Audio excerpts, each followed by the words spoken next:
Okay, perfect. So we are recording this event, and it will be up on our YouTube page, the Sichuan Religions YouTube page. And welcome to our to a new meeting of the Sichuan Religions Project. Stefania and I are the co-director of the project, and we are very happy today to feature Professor Sonya Lee. Professor Sonya Lee is a professor of art history and East Asian languages and cultures and religion at the University of Southern California. She's also currently the department chair of East Asian languages and cultures and director of the East Asian Studies Center. She's a specialist in religious art and architecture of China and Central Asia, and has published widely on a variety of different topics, such as the material culture of Chinese Buddhism, the ancient Silk Road, art and ecology, Asian art collecting, etc. She's the author of 2 books and the editor of 1. Her first book is called Surviving Nirvana, Death of the Buddha in Chinese Visual Culture, which focuses on the Nirvana image. Her new book, which is the book that we will be discussing today, and which Stefania is showing you right now, is called Temples in the Cliffside, Buddhist Art of Sichuan, University of Washington Press, published in 2021. In this book, Dr. Lee explores art, heritage, and ecology in her analysis of Buddhist sites with monumental cliffside carvings in southwest China. It is conceived broadly as an art historical response to the debate on climate change, and makes and discusses the complex relationship between human society and nature through the creation and reception of cultural monuments. And the reason why we're discussing it today is because Dr. Lee focuses on Sichuan and on Buddhism in Sichuan and on Buddhist art in Sichuan. And so we wanted, of course, to feature her as one of our speakers. Before we let Dr. Lee discuss her book, and especially we asked her specifically to talk about Leshan, which is one of the areas that she has discussed in her book. We will very briefly, Stefania and I, it just so happens that both Stefania and I have studied Leshan from my point of view, from a Taoist perspective, and from Stefania's point of view, from a Buddhist perspective. And so we wanted to share very briefly our own research to go together with Dr. Lee's research as well. So that's what we're going to do, just a few minutes for each of us, and then we'll feature Dr. Lee. So I will go first. So let me find my PowerPoint here. Share screen. Here we go. Share. Oops. I'm screen sharing. Can you see my PowerPoint? Yeah. Stefania, can you see my PowerPoint? Yes, but it's not in the slideshow. Yes. Okay, here we go. Okay, yeah. Now you can see it. Okay, perfect. So really briefly, I wanted to, I've just finished an article about Daoism on Leshan and Meshan, and I wanted to share just briefly a few notes about it to underline the deep bond between these spaces on Leshan and Meshan and Taoist communities, because of course normally we understand both Leshan and Meshan as Buddhist sites. And also because Dr. Lee's book is about the environment, religion and the environment, I wanted to point out how important the environment of Leshan and Meshan were to Taoist communities as well. Just, here we go. So in terms of what I wanted to highlight are a couple of poems that I will read later from a variety of, from a collection of poems, the Yunshui Sanji, all found in the Jansanfen Tranji, which was written and produced in this area and talks about sites in the area of Leshan and Meishan. So this is the area that I'm talking about. This is Leshan, this is Suishan, and then we have Emei Mountain as well. So this area was inhabited by Taoist practitioners and who discuss and are inspired by these mountainous sites. So, for example, the connections to Leshan and Meishan are vast in the community that I am working on, which I'll introduce in a second. And some of the poems are these that you can see here, and they all mention either Shu, which is this area of Sichuan, or which is Meishan, and various other sites on these two mountains. Meishan was, just really briefly, Meishan was not always just the Buddhist mountains, but here you have a whole list of people and people, Taoists who inhabited Meishan, and also sites on Meishan traditionally, but also today. There are still several Taoist sites on Meishan. And then this, for example, just to give you one example, is a Buddhist temple today, the Chunyandian, but it was once a Taoist temple. Chunyang is another name of Ludongbing, who is a Taoist god. So this site shifted from being Taoist to being Buddhist. On Leshan, I focused my research on Li Xiyue, who is a Taoist teacher, scholar, and practitioner who created the Western School of Daoism and studied on Lingyun Mountain, which is also the mountain on top of the Leshan Buddha. So he produced many scriptures connected to and inspired by this location, established 68 altars to connect to gods and receive scriptures on Leshan. So there was a very active Taoist community on Leshan. These are some of the sites that are important to this Taoist community. And in red, you see sites that are also important to the Buddhist communities that are also mentioned in Dr. Lee's book. So you can see how the two overlap, and different communities use the same sites and were inspired by the same sites. This is the area that we're talking about, the Lingyun Mountain, Lingyun Temple, the Dongpolo, which I'll be talking about in a second, and that's the site of the Leshan Buddha. And this is also the site that we're talking about, and that's where the Leshan Buddha is, right there.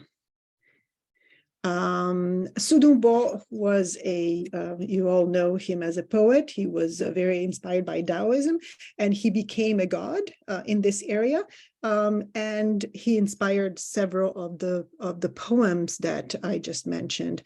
And this is still today, the Dongpolo, which is a site where Sudongpo was worshipped by this Taoist community, the Western School of Daoism. And here are just a couple of poems that mention the 9 peaks and mention Sudongpo being an immortal in on Leshan. The 9 peaks are on Leshan. And here is another one that mentioned Lingyun Mountain, which is also on the same site, and talks about the Dongpolo. So here are just a couple of examples of how these spaces and places are exalted by the Taoist community, and how they then transcribe these poems in a variety of texts that I have. I only have one picture here, but there are several dozens of these books that were produced on Leshan and are full of poems honoring gods that this community encountered on Leshan. So that's all I wanted to discuss today, just to give you a sense of the presence of Daoism on Leshan and on Leshan. So I am now going to stop sharing and let Stefania take the helm. Yes. Are you ready? Sorry, that was a little abrupt. You're muted.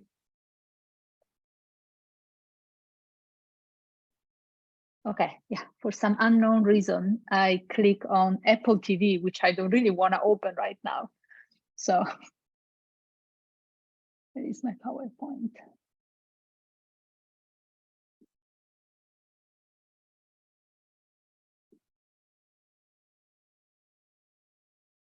Yeah, can you see it right? Okay. Thank you, Elena, and thank you, Sonya, for being here. My research is a little bit different from the one of Elena because I do work on Buddhism. My way to encounter Leshan, and also I'm still in the making of in reading materials, and so I'm still working on a paper on Leshan. And the reason why I went to Leshan was because I wanted to go to Wuyose, the temple of the monk Piannan, a very important monk in the Republican period, but also he was born in 1906 and died in 1997. So he lived throughout the 20th century, and therefore is a very interesting case study. He also was a Buddhist monk that I was recommended to study if I wanted to understand more shift in Sangha education and throughout the Republican period and then later on. So I went to Leshan, I went to Wuyose, and somehow that was the kind of, the more I went back, the more I realized the richness of Leshan as a place connected to this monk, but also in general, looking at the historical background of Buddhism. And what I also found important is Leshan, indeed, as Elena said, is very much connected to Leshan in administration sense, because they kind of, Leshan is the prefecture right now, but even in the past, in the Qing period, were inside it, within the same borders. When it comes to Buddhism, there are two different Buddhist association right now, and there is one for Leshan and one for Leshan, and there is a lot of connection indeed.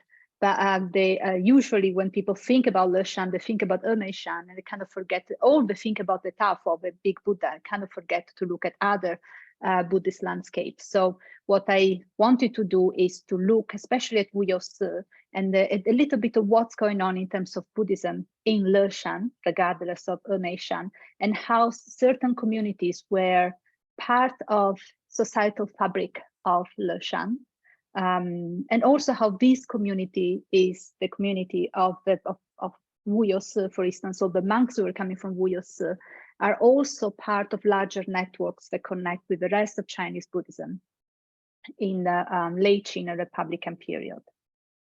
So first of all, I want to give just some numbers. There have been in the 50s, 1952 actually was Piannan, and that was, this monk was asked to write a kind of report of the different temples in the Republican era, and he wrote about 18 main Buddhist temples that we find in Leshan. And among these, Wuyose and Liyunse, the two temples that also Elena showed, had more than 40 Sangha residents, and Wuyose reached actually the number of 60, very close to the end of the Republican era. And then you have also other temples have less than 10 or even 5 monastics resident in the Republican era, except for Chatus that had at that time more than 10 people. A few years later, there was a different census that looked at the entire Leshan and not just what is called now Shizhongqu, which was the Leshan Xian in the Republican period. So if we look at Leshan Xian in the Republican period, it seems that there were 60 temples. So 18 were the major temples, but we have at least 60 Buddhist temples. And in the old Leshan, we have the count, at least this is the report from the Gazetteer, 643 Buddhist temples. So it was a kind of very rich area, and among the other, Wuyose and Liyunse are the temples that come up more often in the different publication. But then you have this Cao Tan Se, besides Chatu Se, Cao Tan Se is also another temple quite central that is important because it's where a number of monks like Manzhi or important monks in the Republican period were living. There were also a number of very important rituals there. But now let me tell you a little bit more of these two temples, and I also have the map. This actually is a screenshot from the map of the Sichuan religious project. So if you go to our website, you can visit the different sites from the digital map. And then the other picture you see the cover of the book, one of the books that the monk Piannan wrote about these two different temples that are on two different mountains. So they are both from they're both built in the Tang period, and they both became extremely important, especially the beginning of the Song. And then you have a decline, a different period of turmoils, and then kind of rebuilding in the Qing period. And it's towards the end of the Republican era that Wuyo becomes part of it, at least become a hospital. And then you have the 50s, the 16th, after the Cultural Revolution. Wuyo was one of the very first temples to reopen in 1984. Li Yun-se has a very similar historical shift from expansion and moments of destruction. He also came to host classes of Leshan University right after 1949, and then it was in the 90s that actually was reopened after the Cultural Revolution. Wuyo is also, there are also lots of stories about this Wuyo, these two characters that seems to be, and why he's named like that. And one of the explanation is that he referred to the Lord of the Flaming Face, the Miran Tash, and so it's connected also, which was one of the manifestation of Guanyin, and so it's also connected to the idea of Guanyin and Liu Penzun, so also some esoteric patterns. And Piannan is also, because he was born close to that place, is also associated to Liu Penzun sometimes, and to a kind of strong faith in Guanyin.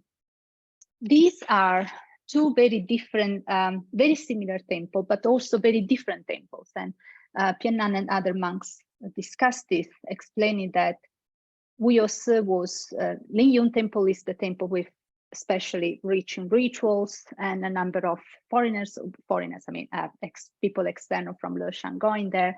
But Wuyo Monastery was the temple of the people, the temple of the local people, and developed a specific connection with the local people.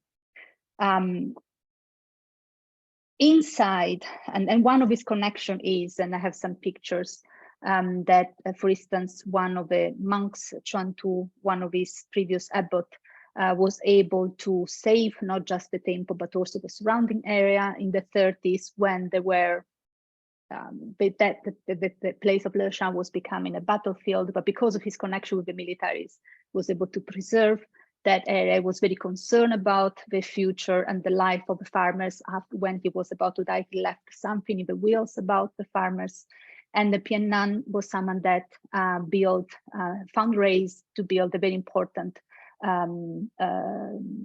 bridge to connect the Wuyoshan and Liyushan. And in doing so, they show something that we find in many other temples, that the kind of being a temple as the center and also kind of a guide of the normal society. You have a long history, and then these are just some slides. Hui Jin is the main monk from the Tang period, and then you have Lan Qin and Chuan Du from the early Republican, late Qin, early Republican period. The last, and this is again some images of Chuan Du. This is a very interesting monk who was in charge of the temple Wuyo before the until 1938, because he made the temple connected with other realities, other intellectual realities, with some Huiguan. And Huiguan is something that is very dear to Elena. I know she's preparing a very detailed studies of Huiguan, not just in Sichuan, but also elsewhere. This is the bridge that was built through fundraising. This is another bridge in Chengdu that another monk in the Republican period helped fundraise and build. So, and here I think I reach the end of my time, when Chuandu was an abbot, so in the early 1920s, and from 1921 and 1923, and Piannan was just a young monk there.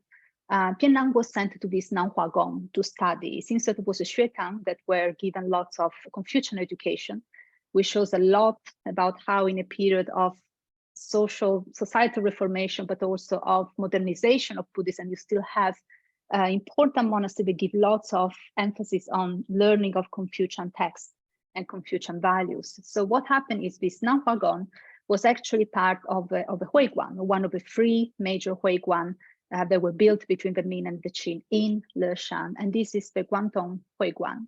So the Nanhua Gong was a Xuetan, was a place for learning for lots of monks and also for other people, not just for monks. It was then a place where Chuandu built a circulation room where a number of Buddhist books were given for free for Jyuan. And then is where there was also a place for elderly care, where he spent his last few days before dying. In the late 30s, it was bombed, it was destroyed during the Sino-Japanese War. And this is when Piannan, that at that time, then he was the new abbot, make sure to rebuild the Nanhua Gong. And at that time, the Nanhua Gong became called Xiayuan, so a kind of ancillary temple, part of this Buddhist temple, while the land, the area where the Nanhua Gong was built was still part of the Huiguan. So this is just an example to show you how Buddhist communities are actually connected with other non-Buddhist or even secular community in a very strong way. The Fuxin Academy that Piannan built inside the temple, Wuyos is another example. It's a classic Confucian Shuyuan, a Confucian academy. And he also built by Ma Yinfu that chose the temple. More than 30 students were there, not monks. I'm talking about students coming from outside. So the temple becomes a place for reference point for the local people, becomes a reference point as a place for Confucian education from the outsider, and is very much connected with non-Buddhist reality outside. And the reason why I kind of pointed this out is because Wuyos has not been studied much, but it really, there is a big universe inside it. I will stop here. The last thing is that, as I said, it was connecting also with the other parts of China. And then it is something that a number of monks that were from Wuyos, not just Piannan, but also, for instance, Manzhi. And I will show you just this final photo. This is a monk that became very famous as associated with Taishu, but was actually coming from Leshan and Wuyos and has quite a strong history connected to this monastery. So as Elena said, Leshan is a place where you have different traditions. It's a place that reflects on their own environment, but it's also a place that look at outside, Meishan, other places in Sichuan and China. And now we give the word to Sonya to tell us more from an art history perspective. Great, thank you. Well, thank you so much to Stefania and Eleanor for this very rich introduction, and also for inviting me to join the Sichuan Religion Group. And it's such a pleasure to really get to know all of you. And I try to keep my presentation short so that there will be a more robust discussion afterward. And let me share my screen because I do have quite a few images to share. And can you all see this and hear me? Yes, yes, okay. Perfect. Great. So, so as mentioned by both of our hosts, I published this book at the end of 2021, but actually didn't become available until 2022.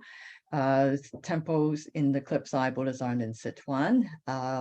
So as you can tell from the title of my book, the main subject is really about a very unique type of architectural space called cave temples in English, and in Chinese it's shiku.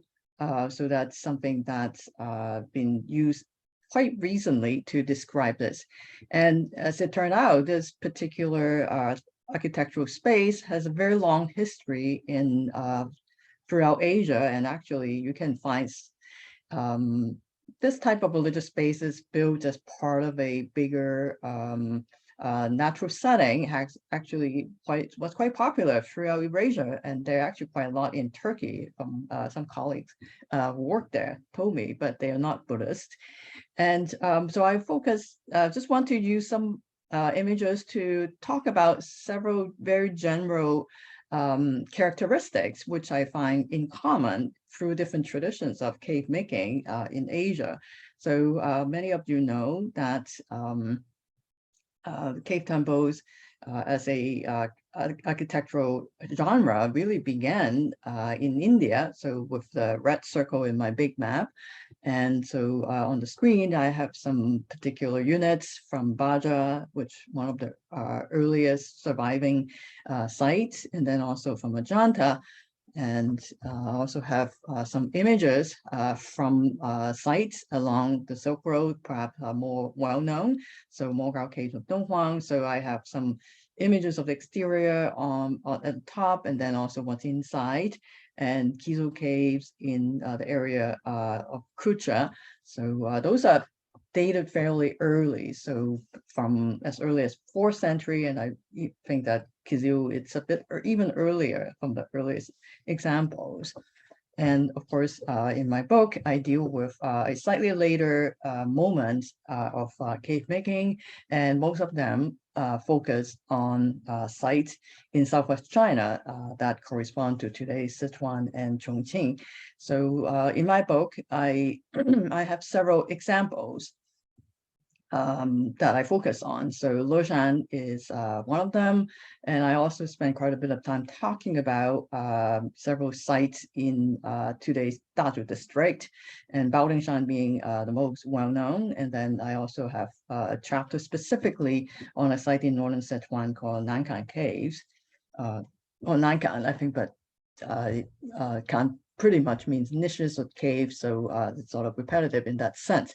Now, as you can tell from all this example I have shown very briefly here, cave temples are hybrid spaces that are once natural and artificial. They were created when pictorial images carved along a cliff face and then provided with some sort of shelter to preserve the work from the ravages of time and the elements. And so they are can well be considered really important examples of art embedded in nature. And they also embody the interaction of art and the environment in the longue durée.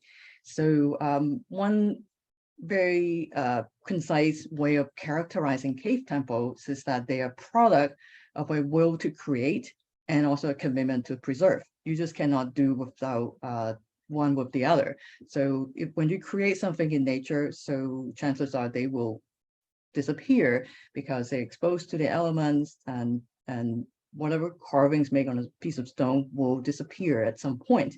So there's also this consciousness to actually try to preserve it. So that's what I try to capture in this seemingly contradictory description about cave temples. Now, and because of these two competing interests in creating a site, so that means that some of these temples actually last a long time.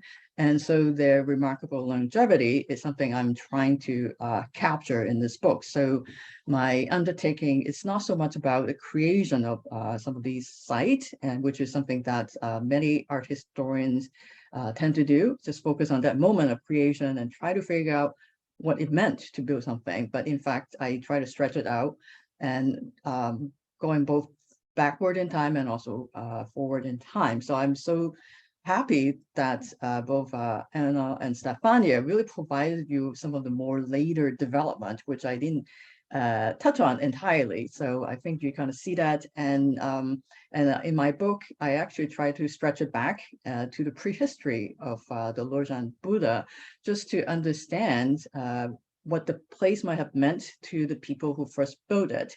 So to really flesh out more broadly the meanings attached to this kind of longevity in cultural monuments. Now, another really important aspect of cave temples that I also like to highlight is their perceived religious power that's pretty much closely linked to their natural setting. And if you look at exactly where these sites are located in relation to urban centers, it is quite clear that most of the cave temples are located in this in-between space, a little bit far away from city center, but not too far. But at the same time, it's not in some complete no man's land, places that maybe only animals hang out. So it's all in this kind of liminal space. And I think it has to do with this attraction to what they can do for the human users. And so it often has to do with what they try to achieve through religious practices. And so I think that's why they are very attractive in that sense for the people who first built this site.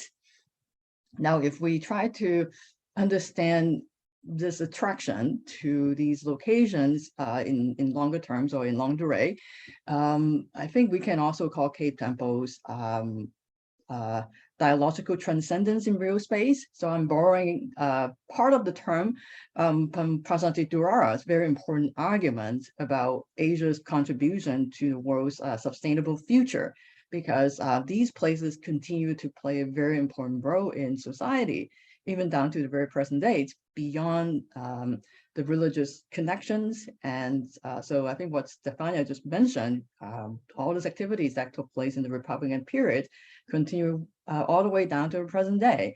And I certainly see the continual impact of some of these monks from Wuyo and others from the local Buddhist and Taoist communities have at Leshan. And I'd be happy to talk a bit more about it at a later point. So now getting to my book. So as you can tell from the table of contents, it's roughly divided into two parts. So I used two basic questions to frame the organization of this book. So the first is, how did natural setting shape the design of a site? And I devoted 2 case studies to really explore it. So Leshan, its front and center is chapter 1. And I can also tell you that this is the first example I really work hard on. And so I've spent a lot of time thinking about Leshan, and I've rewrote this chapter many, many times. But some of the basic arguments somehow stay the same after thinking through it from very different angles. And another example that I have, it's really about Baotingshan and about the call of Liu Wenjun.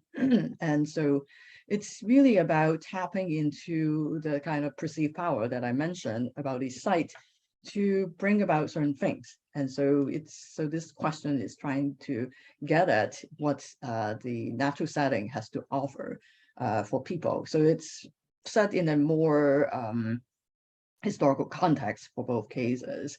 And the second part of the book is really about what the site has brought to the users in terms of changing the way they perceive and interact with nature. So it has more to do with sustainability, what they do to really sustain the perceived power of this site.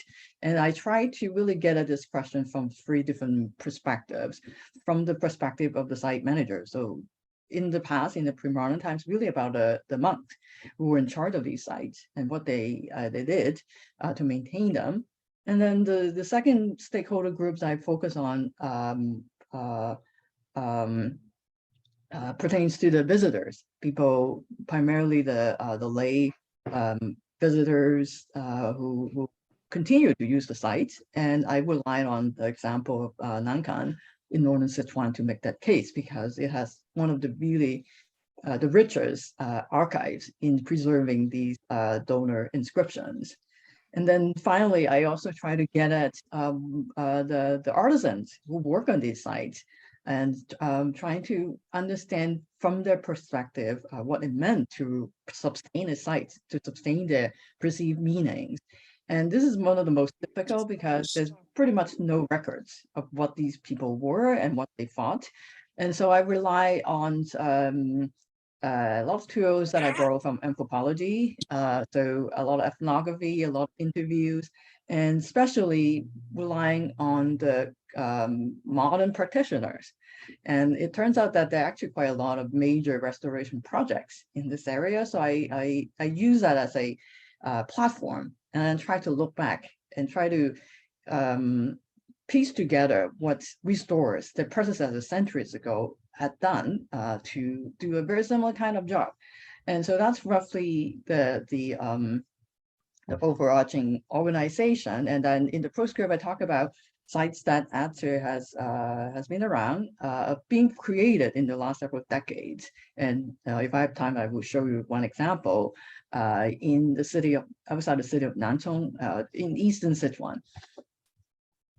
Now, one of the major maybe subtext for this book, it's really about our response to climate change, and specifically to this concept of the Anthropocene.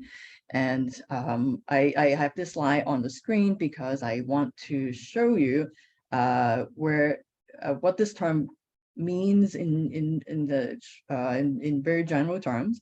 And it basically refers to a particular epoch in human or the Earth geological history that began roughly in the 1700s, late 1700s, and down to the very present day. So it's a very late period of what geologists would call the Holocene period. And so this term was coined fairly recently, and it's been most closely associated with a team of climate scientists spearheaded by a Danish scientist named Paul Crutzen, which just died in 21, so very recently. And there are many things that one can say about it, but I just want to bring out the very basic concept and the implications for many people working in the humanities and the social sciences. That basically the key argument about the Anthropocene is that it's precipitated by human activities, that humans have become such a geophysical force capable of changing the very working of nature, and also the working function of planet Earth. And so it has many, many implications. And one of the most eloquent thinkers about this, Dipesh Chakrabarty, I think he's based in Chicago, and he really put it on the map for a lot of people, starting in the early, right, shortly after Crutzen really popularized the term. And so, I, like many colleagues, trying to grapple with some of these ideas and what we can do in art history to really think through some of the implications of all these bigger terms. And so I focus on two aspects in the book. It's really about the two key relationships that pre-modern examples can actually help illuminate. So the nature-society relationship, and also the human and non-human relation. And so if you recall from the table of contents I laid out earlier, the first chapter on Leshan, it's really about the nature-society relation. And then the second chapter is more about the human and non-humans. And I actually talk a lot about using these sites as a place of healing, and also trying to connect and imagine what the non-humans were active and how to really incorporate into their part of their thinking and also practices. And so, so I don't have time to talk about all this. So I focus on the first part for Leshan. And when we talk about nature-society relationship in climate studies or other aspects, environmental studies, one big theme is really about resource extraction. You know, how humans have exploited natural resources for their own thinking. And if we use those terms to think about cave making, you can see there's actually a lot of technologies being borrowed from natural resources extraction for the making of caves. And I will give you some examples a bit later. And another really key aspect is, so there's a big debate in Buddhist studies in the last 2-3 decades about eco-Buddhism. And so my contribution to that discussion is really about bringing a material culture perspective to the discussion. And more specifically, the methodology that I'm trying to lay out and flesh out through concrete examples in this book is what I call ecological art history. And it's related in some way to eco-criticism, which has been around much longer, but in art history, it's fairly new to really think about the environment as part of artistic creation. And ecological art history is something that I am trying to advocate. And it has a lot to do with what it means to think about the impact of natural decay processes or the environmental conditions in the creation and the reception of art or material objects and cultures. And oftentimes we tend to sort of see decay in a piece of stone as a negative, that it hinders our ability to really understand why this piece was created in the first place.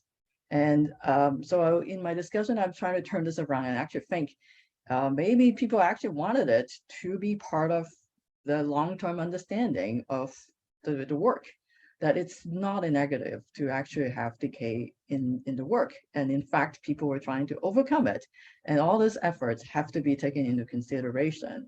And I think ecological art history needs to draw a lot on conservation science and the scientific aspect, technical studies. So these are the kind of things that I try to bring to the table in thinking about ways to really measure these changes that have taken place over time.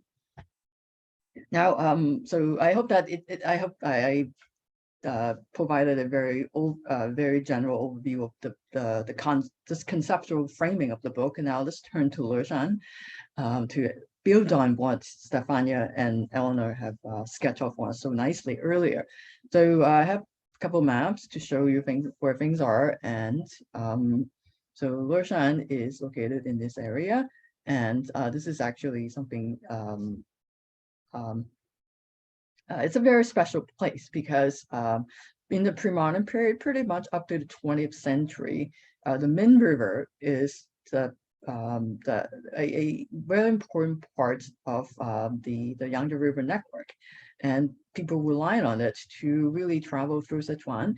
And this is also a way to really think about why this area is so right for the kind of study I've been trying to do. Partly because Sichuan is somewhat isolated from the rest of China. So that means it has its own unique cultural and ecosystem to it. And so a lot of the sites throughout this region share somewhat similar characteristics in terms of topography, geography, climate, and ecosystem. And so, so this is something that's important to consider because it doesn't work so some of other sites. And so I'd be happy to talk a bit more. And also the combination of water and mountain, it's actually really important. So Sichuan in some ways is an extreme case because you have really incredibly tall peaks and also very low areas near the rivers. And so, so that makes it very attractive for this kind of study. Okay, so going to Leshan, and since I have a particular take on these, and so I asked unconventional questions using the perspective of the Anthropocene to get the discussion started. And the question I try to really answer myself is, may seem a little odd, but you can see, was the making of the Leshan Buddha a form of anthropogenic activities? And so anthropogenic activities have a very negative connotation these days. And we can see it in how we live, such as turning on a gas stove and also driving a gas-powered car. So thinking about cultural monuments built century earlier with this kind of question might seem odd, but I think it can actually be very productive. And so I have this question sort of trying to answer at the end.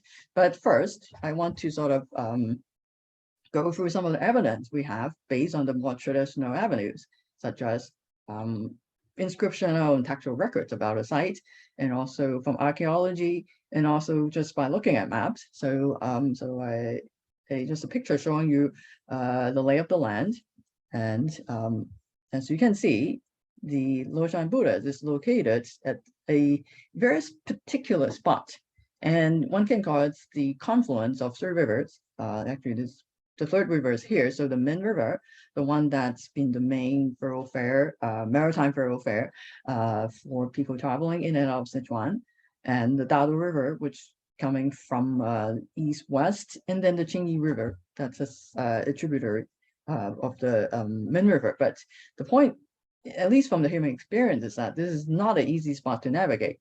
And so there are all kinds of accidents, people losing their life trying to go through this spot. And so it becomes a very attractive space if you're interested in proselytizing and also explaining why religion matters. And so there actually is a pretty important record that have survived, and it's actually proven archaeologically that the original inscription can be dated to Han Dynasty. And the record was written by the military commander of the region, someone named Wei Gao, who completed the project in 803. And then from this record, we know roughly that the beginning and the site is closely associated with a monk named Haitong, who began sometime in the Tang period, 720s and 30s, and he completed some part of the Buddha. And then he died, and then the project got abandoned, and it was picked up by two very powerful men in the region, pretty much the highest authorities in the land. So the first man was someone named Zhang Jianqiong, who was the military commander in the area for a relatively short time. And he actually completed pretty much the bulk of the statue. And then the third man, the third person or the patient in charge of it was Wei Gao himself, who was the military commander being sent from Central to the Southwest region to really fight the Tibetans. And he did a really good job succeeding it. And he completed the project and actually left behind a record. And let's see. Okay, so I do have the overview. So there's a recarving of this record here, and parts of the same text was recorded in gazetteers. The earliest, I would say, a lot of gazetteers from the Sichuan period disappeared, and then later gazetteers claimed to have just sort of just copy and preserve what was before. And so a lot of the gazetteer dates from the pretty much a Qing period. And in the 80s, one of the local scholars, someone named Lo Mangding, spotted the original, and he I think somewhere here, and I looked very hard, I couldn't see it myself, maybe it's disappeared. Anyway, so he said that he spotted the original inscription is somewhere in the niche where the Buddha is, and so he produced a report, and so the text actually matched a lot of the later transcriptions. And then besides the records left behind by the donors, we also have visitors from later periods. So Fan Chengda, one of the great literati writers in the Song period, Southern Song, traveled this area. He left behind some really good descriptions of the Buddha. So I highlighted some of the parts based on the James Paget translation. And so it's one of the largest images. I don't know how he knew, but he claims to be the largest. And then he has a building in front of it. And then it stood at about 360 meters, like 300 feet, 300 meters, sort of roughly. And so it's really quite a stunning view, even though it's centuries after it was completed. So Fan Chengda went there in the 12th century, and we knew that the Buddha was completed in the early 9th century. So it's already a couple hundred years later. And it's still standing, and it's thriving, and then there's a structure in front of it. Now, in addition to text, we also have pictorial records. And there's a really terrific long scroll in the Virgaria art in Washington, D.C. That basically documented a lot of the sites in the Sichuan region. It's a painting called 10,000 Li along the Yangtze River. And so if you look more closely, so this is just a detail of a very long scroll. It's about 14, 15 meter long scroll. This is very long. And there's actually a lot of names attached two different sites. So this is the part for Leshan here, and then Valussi here, and then this is the Jiading commentary. So pretty much today's Leshan, and then you zoom in, and you can see there's like the Great Buddha label here, and also the Jiading of Wu Mountain. Wu Mountain here, Jiading Shan is here. So pretty much a very I wouldn't say accurate, but very reliable records that correspond to geographical text from the dating to the same period. So here to show you just what it is, but the Buddha itself doesn't show up in the painting itself, but we do see this multi-story structure in front. Now, if this is a very crude PowerPoint oriented reconstruction, so just to give you a sense. So the Buddha is not supposed to be exposed like how we see it today. And the structure actually is really important because it really shaped how one experienced the Buddha and also the surrounding environment. Because in the past, based on some of these visitors' descriptions and also poems and many others, people would take a boat from Leshan or Jiadu and cross the river and landed in front, and then you climb the steps all the way, depending on where you want to go, but usually go to the top and experience, see the Buddha with the structure blocking most of it, and also the surrounding environment. And so this is pretty much the reverse of how you visit Leshan today. Because you will arrive at a different entrance. You actually go through a lot of the other places, especially the modern reconstruction, and then some of the places that Stefania mentioned, like Dongbolo and all these other places.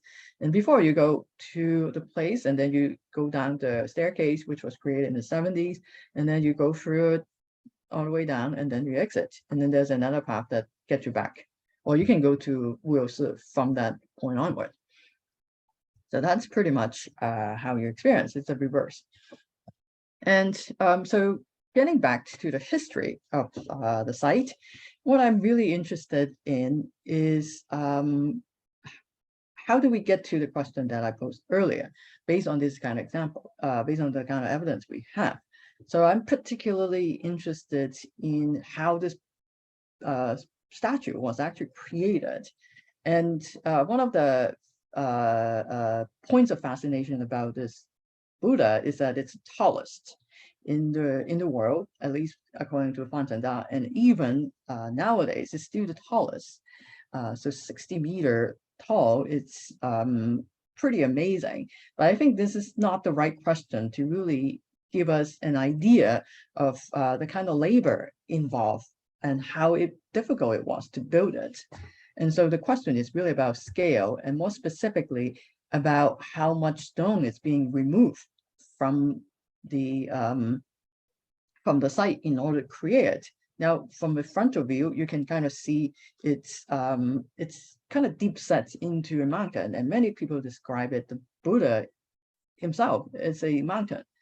And maybe show you a couple other side views just to see how much stone one needs to remove in order to create something like this. I mean, this is not for the faint-hearted. Of course, nowadays you can use dynamite, you can all kinds of modern technology to build it with within a relatively short amount of time. But in the 7th, 8th century, that's not the case. And so how did people actually manage to remove so much stone? And to really understand the technical aspect of it, I did a bit of civil engineering calculation. And so nowadays, with the emergence of drone photography, not satellite photography, but drone photography, it's possible actually to have the information needed to actually calculate how much stone being removed. And so, so these two diagrams were the aerial view is based on drone photography that's actually being taken relatively recently in the last 10 years. And then the profile is actually from a major restoration project and also technical analysis done in the late 80s and early 90s. So so with this, you can actually calculate roughly how much stone is being removed. So it's roughly about 77,000 cubic feet. And if you want to be more precise, you can actually divide up into 3 parts, because I really want to map it onto the chronology that's available in the inscriptional records. And so the bulk of the Buddha, the upper part, will require a huge amount of stone being removed, close to 70,000 cubic meters. And the feet part is relatively light. So so I think, with this kind of information in mind, then another step that you can take is really try to do some comparative analysis. And with Yungang Caves, which is located in Northeast China, there's actually this kind of information available, thanks to a group of Japanese art historians and engineers who undertook a similar type of studies in the 90s, spearheaded by someone named Yoshimura Rei, who's based at Waseda University. And so they did a very precise calculation based on what we know about the tools available, how much time one can do, and access to manual labor and skilled laborers. And so so these are from the original study, and then they came up with some tabulation. So to build something so massive in Yungang Caves back in the 5th century, the amount of stone being removed is roughly about 24,000 cubic meters. And it took a lot of men involved in it. And so I did a tabulation. So I will not go very deeply into it, and I also explain in much greater detail in this in the book. But what allows me to make this comparison is because you can see the type of stone is very similar, even though there's a 300-year period apart. But there's actually quite a few things that one can tabulate and actually make a compelling comparison. And so if, say, people using the same kind of technology and amount of manpower, it will take close to 1 million workers to produce the Leshan Buddha, and it will take a lot longer. So I think, so that means there has to be some, I wouldn't say progress, but certain advantages in technology that allow the people in Sichuan to really speed up the project.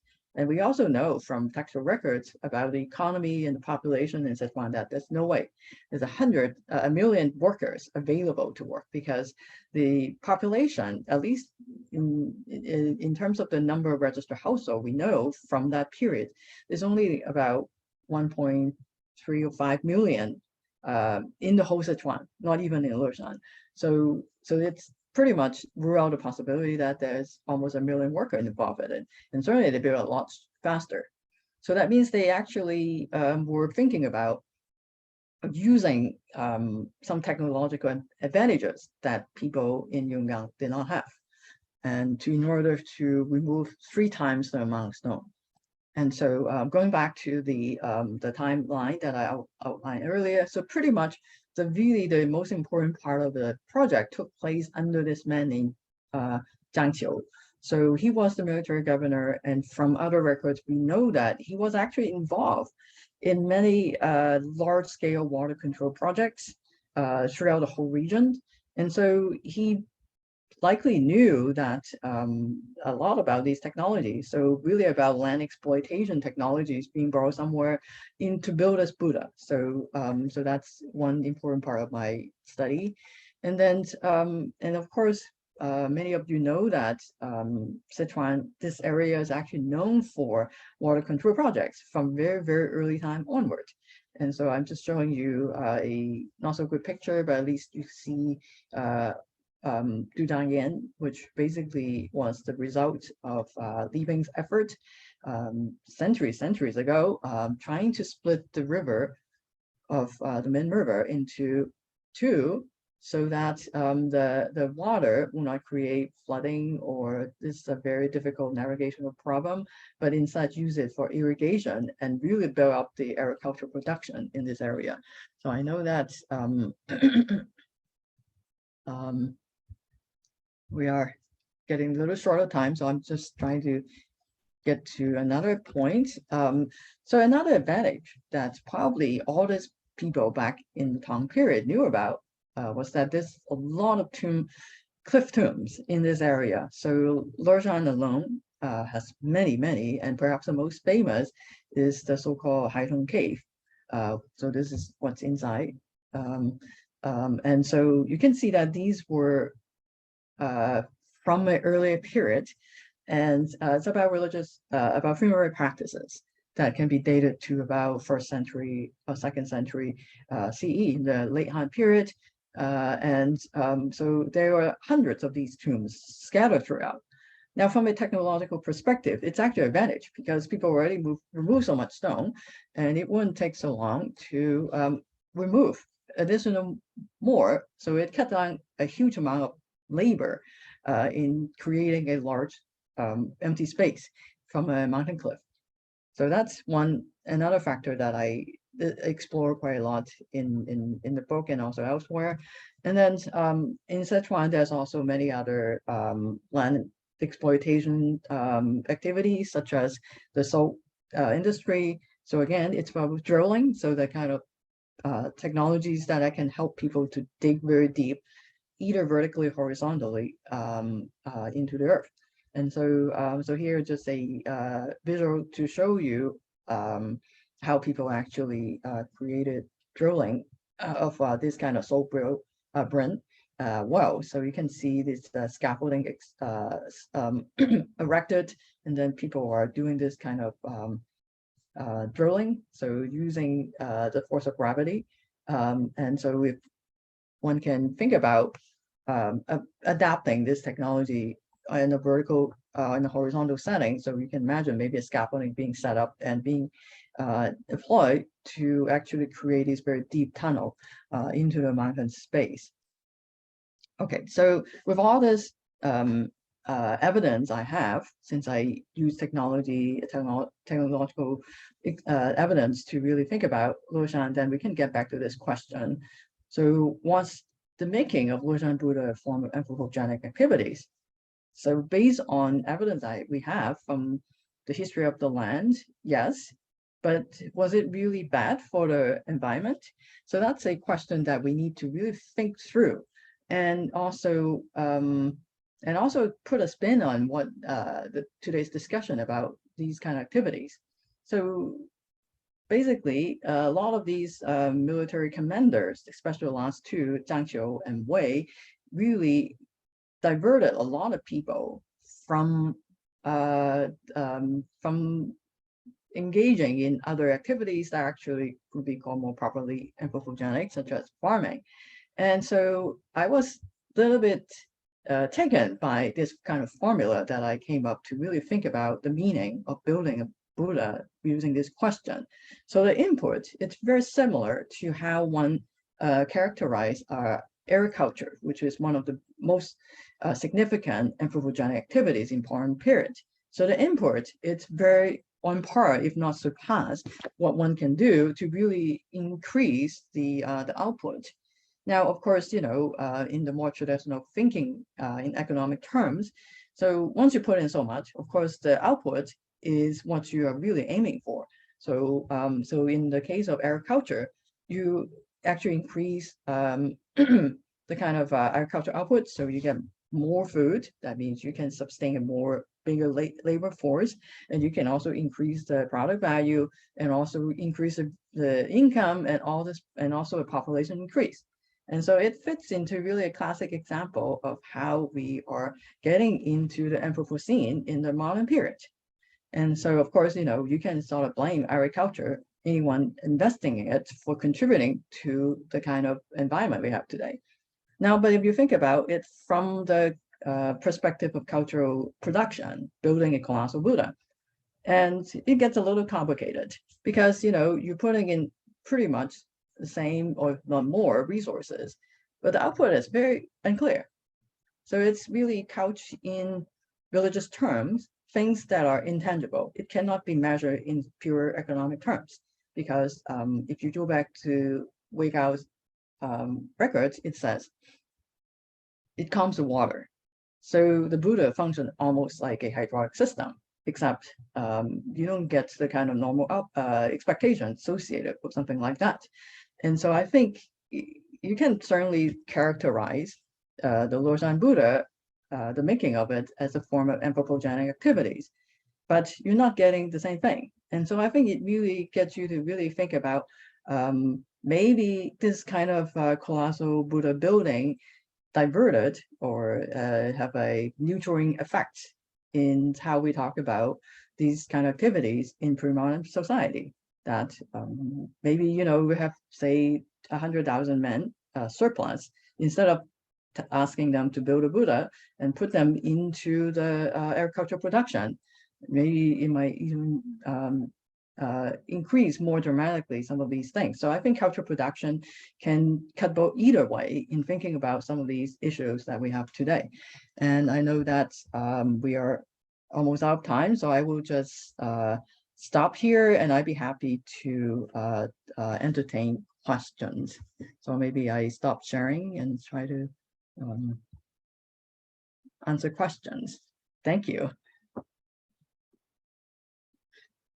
Thank you, Sonya. It was really fascinating. It's a very different view of, as you said, art history. So it's a view of ecological art history. And when I was reading your book, I was very, I'm not an art historian, so I was very much attracted to this particular concept, that what you said at the very beginning of your talk, and that it comes up throughout the talk, and what you put here and at the beginning of your book in page 5, how cave temples tell a story about adaptability and sustainability of a place, and how then, you know, religious art can also be seen in a particular connection with environment.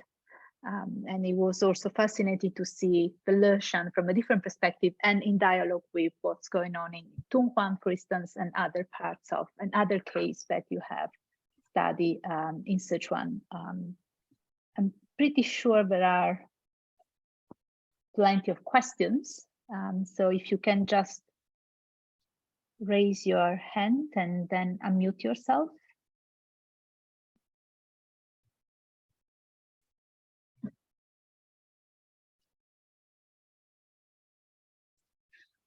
Oh. Yes, I see a question here. Yeah. Hello, hi. hello everyone. My name is Nicolas Rouvier, originally French, but I'm based in Chicago at the Art Institute at the moment as a research fellow. Question for Sonya. I'm not a Buddhist art scholar of China. My area is South and Southeast Asia, but I'm very interested in the Buddhist iconography that we see here with the Leshan Buddha with legs pendant, so-called seated in European posture, which is in Sanskrit Bhadrasana, the auspicious posture. So I guess I've got a few questions related to my interest. Do you think, with the example of the Leshan Buddha here seated in this posture, it has any, connections to your concept? You know, the auspicious posture is very much related to fertility as well, as we know, auspiciousness. So this is, I guess, one perspective that I'd like to have. And also, it's not any Buddha here. I think their inscription refers specifically to the name of Mille for the future Buddha, Maitreya. So do you also think that it has to do with your ideas and concept, the idea of a future utopia, the future of, and also finally, this is not the only example in Sichuan, as you probably know. There are others, major ones. Leshan is the tallest of all, but I remember seeing another one a few, and maybe 100 kilometers away at Rongxian. Perhaps you are familiar with that one, and possibly others. So is it a general pattern here in this period, or what can you say about it? Thank you. Great, thank you so much for all those different questions about the iconography and also the relation to the particular conditions at this particular spot. So yes, I think that the seated, the pendant Buddha and also Maitreya Buddha was actually quite popular in the 8th century. And as you pointed out, it's not the only one. And the closest in terms of location and also time period is a site near, it's called Jiajiang. And then there's a slightly smaller Buddha that actually dated to about the same period. We don't really have a firm date, but it's a very similar iconographic setup. Now, what's really interesting about the Leshan Buddha that I study is that it's paired with 2 heavenly kings. So that's on the cliff phases and then at the feet. So that's a very particular type of iconography, and that's also quite common in the Chengdu area. So at a site called Chonglai, in Chonglai, there's actually another site with a very similar setup. So I actually use that as a way to sort of frame this question, whether how prevalent it was to build this type of Buddha. And so it's all pretty much in keeping with Buddha's images of the time, that it's in the 8th century period. So it's not something that's being changed in the later period. But because it's a very large Buddha, over 60 meter tall, there are also technical considerations. If you want to do a hand gesture like these, it might not last as long as putting the 2 hands on the kneecaps.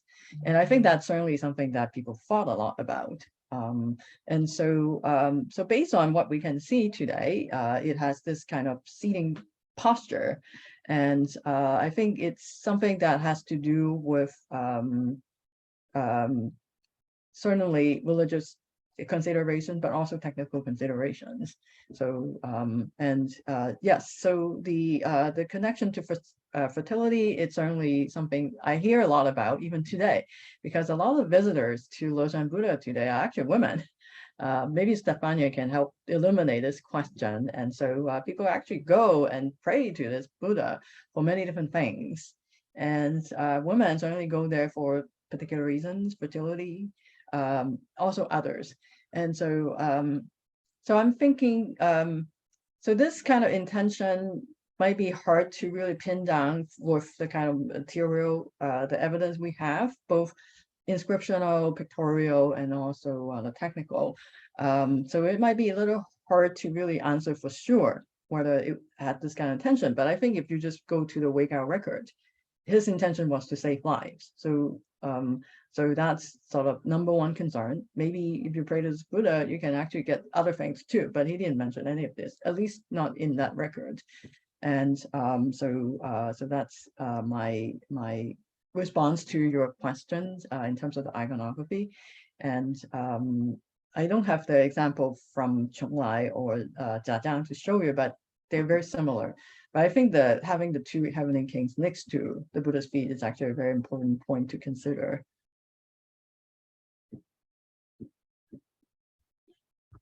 Thank there you. A couple of questions in the chat. Yes, there is a question in the chat from Gilbert that is outside, so he can't really talk at the moment. So he asked, how do local religious specialists reconcile the eco-religious pursuit with socioeconomic concerns like economic development? And for eco-religious pursuit is religious aesthetic concern with tranquility, preservation of pristine natural landscape, and so on. So this has been a very big problem, not only at Leshan, but many heritage sites around the world. So economic development is one thing that's happening at a lot of these places. That heritage tourism, it's booming in so many places nowadays.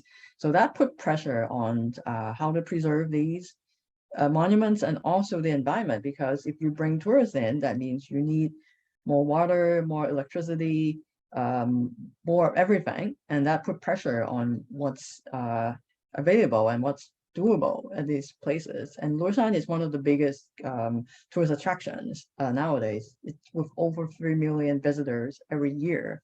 That's before pandemic. So so that's one of the biggest. And so that's not an easy solution. And so in my book, I do argue a lot in the second half of the book about why it's important to think about, because it's like the nexus of so many of these major trends in modern societies, not just China, but many other places in the world. And so so how do we find this balance in getting it? And it's not an easy question to answer just from one point of view. And so I did it at least with 3, but it's probably not enough. Because I did not have a separate chapter on, for example, scholars who work on this, or very specifically about local communities. I sort of put it in conversation with the site managers, and usually site managers side with the local authorities or the national authorities. And so certainly there's a really big question about social justice, that they are being disenfranchised, being displaced, and they have very little voice in all this. And it's not something that I can do some parts, but I'm not in charge. And so it will need a different kind of discussion, something that I talk a lot more about, not with the Leshan example, but with in Datu, in Baolingshan, for example. And I think I have a question if nobody else is asking questions. And so my question, first of all, thank you for a really fantastic talk and topic, kind of shifting away. I really appreciate talking about religion, but from a very, very different perspective. And so I really like the lens that you're using here.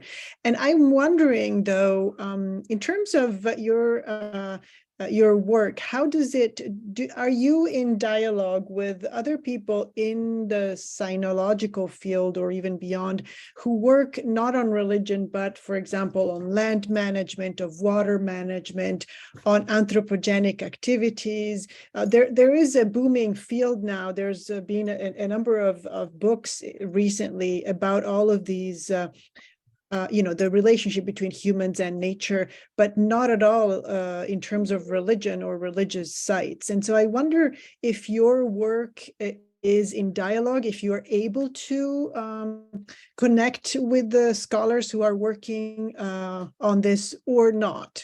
Thank you. No, this is really a great question. Thank you, Elena. I do have a colleague at USC, George Goldstein, who published a really wonderful book on recycling in Beijing in the last 100 years. And he considers himself an environmental historian. And people, like him have published a lot on, really about environmental issues. So for them, they ask rather different questions. So my attempt is really trying to have dialogues with them. Sometimes they think what I do doesn't make sense to them. It's not really environmental studies per se, but my goal is really try to put cultural monuments, cultural productions on the table to think about this issue. So my point, as I said, it's a lot more complicated if you ask whether or not the making of Leshan Buddha is a kind of anthropogenic activity, because it really gets you to think it's not like all negative, to build something like this. If we use the kind of terms that has been used to talk about anthropogenic activities, that it really diverted labor resources or natural resources for different things. And you cannot really put a firm number on what the kind of output it really has at the end. And so it's a way to really think about productions across society, not just purely in economic or in these type of political terms. And so I'm trying, and I'm talking to them. So I think it will take some time before we begin to have more serious dialogues. So I pay a lot of attention to these type of works, and certainly one of our goals is actually to put Asia's geography, Asia's environments as part of this bigger discussion about sustainability or about climate change, because so far it's been quite geared toward certain types of people's experience, geographies, and so we are trying to really open it up, and I do hope that more scholars will be involved and contribute, because I hope this is a starting point. If, say, 20 years from now, there are more books, and my book, maybe 20 years from now, might look kind of crude and not very good, then I think that's totally fine, because that means it's actually we're thinking in broader terms, and I don't want to use the term progress, but at least, you know, we are asking different questions and really take these kind of issues seriously. Thank you. Thank you. I was myself thinking from my own perspective and thinking of the religious community. You talk about the artisans, so the people who actually make, and I'm thinking of them as or not religious practitioner, because it would not be the very first case, even today, when I had this trip to Sri Lanka before COVID. And I remember this community that were actually passing bricks. Once when I was a human chain, just to have the bricks out, we were rebuilding a particular stupa, and all the community was there, and they see that as a religious activity. So I wonder if in your research, how much you have found of the people, actually the workers, the people working there, or in the rebuilding, in the that actually they see that as a ritual activity. Mm-hmm. Yes, I think the artisans are actually hard to get at, because they are usually not part of the elite class, and they did not leave behind records. And I think for a lot of the work that we do, we need records. And so the way that, at least from in this project, I try to get at it from other avenues. So technical studies actually review a lot. And then the kind of retro or historical ethnography that I try to do actually tell us something. And yes, occasionally, elsewhere in Sichuan, you do have some records left behind by artisans. And it might be very short, but at least it's quite revealing. And sometimes they were practitioners themselves. Sometimes they're not. And so that gets very tricky, because so to what extent religion play a part in it, that's something it's really hard to get at. And I think in some other contexts, especially like in Tibet, where a lot of the people, artisans, were actually practitioners, that you can make a correlation more convincingly. But in other parts, it's not so clear cut. So I think it's really important question to ask. It's just that we don't have the evidence to really get at it. Yeah. Yes. Yes, indeed.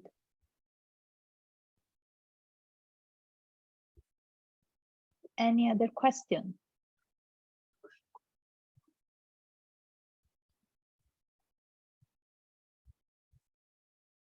Well, we have arrived at more or less 8. I mean, the hour and a half point. So maybe we can conclude here and thank Sonya for a really wonderful talk, and we're so glad that you could be here and really provide a very different perspective to what we in our Sichuan Religions project have done so far. So really introduce this environmental component, which we really have not explored, and we're really excited that that you're exploring this area, and hopefully there'll be more people to explore this this lens. And so we thank you really very much, and we will continue to have online Zoom conversations on the Sichuan Religion Project, and we will keep you all updated, mostly on Facebook and on Twitter. So for now, that's all I have to say. Yes, Stefania just put the Sichuan Religions website up, and of course we also have a Facebook page, and we are also on Twitter. So Yeah, a check on all of those platforms. And I don't know if Stefania has some last parting words. Wow. Well, I would invite everyone to read Sonya's book. That for me has been an amazing reading, and I really devoured the book. And then today you talk about the specific case studies, mostly because Elena and I kind of ask you to focus on Leshan, but there is much more in the book. You talk about Tazu and Ankan, and there's sites that you mentioned at the very beginning of your slides. So it's and each case studies has their own story and their own history. So I really hope, as Elena said, that this will bring more works from this perspective. This talk is being recorded and will be posted on our YouTube channel, which I don't remember the order by heart, but if you go on our website, you can find both the Facebook page, Twitter account, and the YouTube channel. I would also invite everyone to look at our map, the digital map, maps plural, because now we also have a temporal map and the timeline. This is something that we keep integrating, and there will be more maps, so also with some social network analysis coming up later on in the year.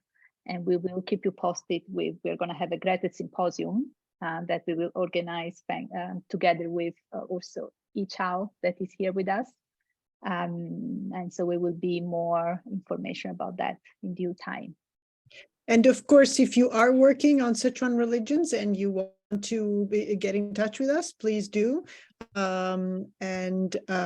are always happy to have more people join us and possibly give lectures. We are continuing to plan online lectures for the foreseeable future. So please get in touch with us. We are always happy to know that more people are working on Sichuan religions. Yes, please. Great. Thank you. Okay, thank you very much, everybody. Thank you, Sonya, for joining us today. And thank you to everybody else who came today. Thank you. Such a pleasure to talk to this group. Thank you, Sonya. Thank you, everyone. Bye.